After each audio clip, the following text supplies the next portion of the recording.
નમસ્કાર, આપ જોઈ રહ્યા છો TV9 અત્યાર સુધીના તમામ ખાસ સમાચારો સાથે હું છું ઝરણા સોની। સમાચારોની શરૂઆત કરીએ હવામાનની આગાહીને લઈને તો રાજ્યમાં કમોસમી માવઠાની શક્યતા વ્યક્ત કરવામાં આવી છે। હવામાન વિભાગની આગાહી પ્રમાણે આજે ઉત્તર ગુજરાતના જિલ્લામાં માવઠાની આગાહી કરાઈ છે, જેમાં સાબરકાંઠા, અરવલ્લી, મહીસાગર તેમજ દાહોદમાં માવઠાની આગાહી વ્યક્ત કરવામાં આવી છે। સામાન્યથી મધ્યમ માવઠું વરસી શકે છે।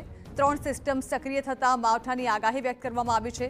વેસ્ટર્ન ડિસ્ટર્બન્સ, સાયક્લોનિક સર્ક્યુલેશન અને ટ્રોફના લીધે આગાહી કરાઈ છે। ઉત્તર પશ્ચિમના પવનોની ગતિ વધારે રહેશે તો કેટલાક જિલ્લામાં વાદળછાયું વાતાવરણ રહેશે।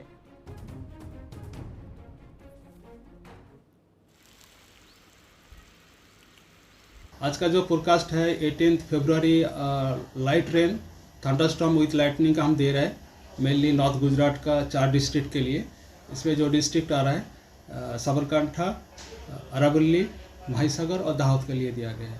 इसमें जो विंड स्पीड रहेगा 30 से 40 किलोमीटर प्रति घंटा में रहेगा और लाइट रेन आइसोलेटेड प्लेसेस में चांसेस रहेगा। और उसके आगे जो है 19 से लेकर आगे 6 दिन 19 से लेकर 24 फरवरी तक मौसम आमतौर पर शुष्क रहने का पूर्वानुमान है।